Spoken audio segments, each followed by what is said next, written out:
Chocobar ஐஸ்கிரீம்லாம் வீட்ல பண்ணவே முடியாது. ரொம்ப கஷ்டமா இருக்கும்னு நெனைக்கிறவங்களுக்கு, இப்ப வீட்ல ஈஸியா எப்படி பண்ணலான்னு பார்க்கலாம். பாத்திரத்துல கொஞ்சமா தண்ணி சேர்த்துக்கோங்க. அப்பதான் ஒட்டாம இருக்கும். 1 cup full fat milk, 1/2 cup பால் பவுடர், 1/4 கப் வெள்ள சர்க்கரை சேர்த்து கட்டிகள் இல்லாம கலந்ததுக்கு அப்புறமா அடுப்புல வச்சு கலந்துகிட்டே இருந்தீங்கன்னா கொதிச்சு வர ஆரம்பிக்கும். இப்ப லோ ஃப்ளேம்ல வச்சுட்டு ஒரு பவுல்ல 1 டேபிள் ஸ்பூன் கார்ன்ஃப்ளவர், காய்ச்சி ஆற வச்ச பால் 1/4 கப் சேர்க்கிறேன். இது எல்லாத்தையுமே நல்லா கரைச்சு எடுத்துக்கோங்க. அடுப்புல கொதிச்சுக்கிட்டு இருக்க பால்ல இதையும் சேர்த்து நல்லா கலந்து எடுத்துக்கோங்க. இதோடவே 3/4 டீஸ்பூன் வெனிலா எசன்ஸ் சேர்த்து பால் இந்த அளவுக்கு திக் ஆனதுக்கு அப்புறமா கேஸ் ஆஃப் பண்ணிருங்க. இது நல்லா ஆறுனதுக்கு அப்புறமா இன்னும் திக் ஆயிரும். இத 1 மணி நேரம் ஃப்ரீசர்ல வச்சு எடுத்துக்கோங்க. ஃப்ரீசர்ல வச்ச ஐஸ்கிரீம மிக்ஸி ஜார்ல சேர்த்துட்டு 1 டேபிள் ஸ்பூன் பாலும் சேர்த்து நல்லா அரைச்சு ஐஸ்கிரீம் மோல்ட்ல சேர்த்துட்டு ஒரு 10 மணி நேரமாவது ஃப்ரீஸ் பண்ணி எடுத்துக்கோங்க.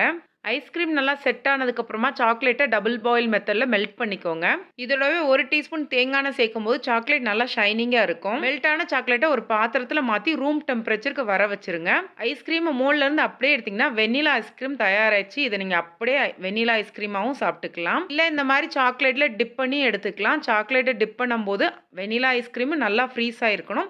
சாக்லேட்டும் ரூம் டெம்பரேச்சர்ல இருந்தாதான் உங்களுக்கு இந்த மாதிரி கிடைக்கும். கண்டிப்பா ட்ரை பண்ணி பார்த்துட்டு கமெண்ட் பண்ணுங்க.